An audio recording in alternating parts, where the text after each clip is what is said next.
দিন কয়েক আগের কথা, বাংলাদেশে ঘটে যাওয়া অভ্যুত্থান এবং তার জের ধরে হাসিনার পতনে যুক্তরাষ্ট্রের ভূমিকার কথা জানতে চাওয়া হয় ট্রাম্পের কাছে। ভারতীয় সেই সাংবাদিককে ট্রাম্প বলেছিলেন, এই ঘটনায় যুক্তরাষ্ট্র কিংবা ডিপ স্টেটের কোনো ভূমিকাই ছিল না। যুক্তরাষ্ট্রের ভূমিকা নেই সেটা বুঝতে পারা গেল, কিন্তু ডিপ স্টেট কি আর কেনই বা এই শব্দগুলো সেখানে টেনে আনলেন ট্রাম্প? এই ডিপ স্টেট কোনো বিধিবদ্ধ কাঠামো নয়। এরা শক্তিশালী একটি গ্রুপ যারা রাষ্ট্র এবং সরকারের মধ্যে সক্রিয় থাকে বিপুল ক্ষমতা নিয়ে। তারা কাজ করে তাদের স্বার্থে, তারা কাজ করে তাদের স্বার্থ নিয়ে, রাষ্ট্র ও সরকারের ক্ষমতা ব্যবহার করে। কিন্তু দায় পড়ে রাষ্ট্র এবং সরকারের। তাদের চেনা যায়, দেখা যায়, কিন্তু ধরা যায় না। গেলেও সেটি খুবই কঠিন। ডিপ স্টেটের ধারণা নতুন মনে হলেও এর শিকড় ইতিহাসের অনেক আগে থেকেই পাওয়া যায়। ডিপ স্টেট শব্দটি প্রথম ব্যবহৃত হয়েছিল তুরস্কে 1923 সালে। অটোমান সাম্রাজ্যের পতনের পর তুরস্কের ধর্মনিরপেক্ষ রাষ্ট্র কাঠামো ধরে রাখার যে চেষ্টা, সেখানে সামরিক গোয়েন্দা, আমলাতন্ত্র এবং গোপন নেটওয়ার্কে গড়ে ওঠে প্রথম সমান্তরাল ছায়ারাষ্ট্র। ডিপ স্টেট প্রভাবশালী কর্পোরেশন, গোয়েন্দা সংস্থা এবং ব্যাংকিং সেক্টরের মাধ্যমে রাষ্ট্রের নীতিকে প্রভাব বিস্তার করে থাকে।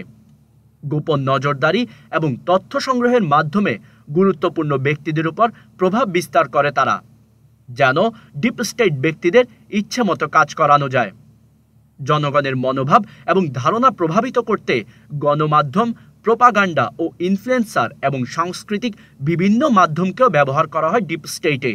ডিপ স্টেটের প্রধান অঙ্গ হল গোয়েন্দা বাহিনী।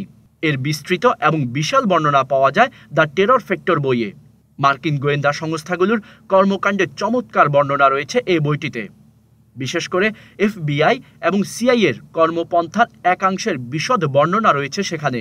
সংস্থাগুলোর আছে বিশাল বাজেট ও লোকবল এবং এদের কর্মপরিধি বিশ্বজুড়ে। বইটির লেখক সেখানে দেখান FBI সন্ত্রাস দমন বা প্রতিরোধের পরিবর্তে প্রান্তিক, হতাশাগ্রস্ত, বেপরোয়া, মানসিক অসুস্থ বা অপরিপক্কদের মাঝ থেকে মানুষ সংগ্রহ করে, তারপর তাদেরকেই সন্ত্রাসী বানায়। অন্য কথায়, FBI যে শত্রু দমনের জন্য দায়িত্বপ্রাপ্ত, তারা বরং সেই শত্রু নির্মাণেই বেশি পটু। দেখা গেছে তাদের চিহ্নিত সাজাপ্রাপ্ত সন্ত্রাসীরা তাদেরই এক সময়ের কর্মী, এবং এই কর্মকাণ্ড নিরবিচ্ছিন্নভাবে সারা বিশ্বে, বিশেষ করে তৃতীয় বিশ্বে ঘটে চলেছে। ডিপ স্টেটের একটি প্রিয় কাজ হলো যুদ্ধ। তারা নানা বিষয়ের উদ্ভাবন করে বিভিন্ন রাষ্ট্রের মধ্যে যুদ্ধ, অভ্যন্তরীণ সংঘাত, সামাজিক অশান্তি উস্কে দেয় এবং এর ফলের জন্য অপেক্ষা করে। তাদের ফল হলো তাদের অর্থ এবং ক্ষমতা লাভ করা।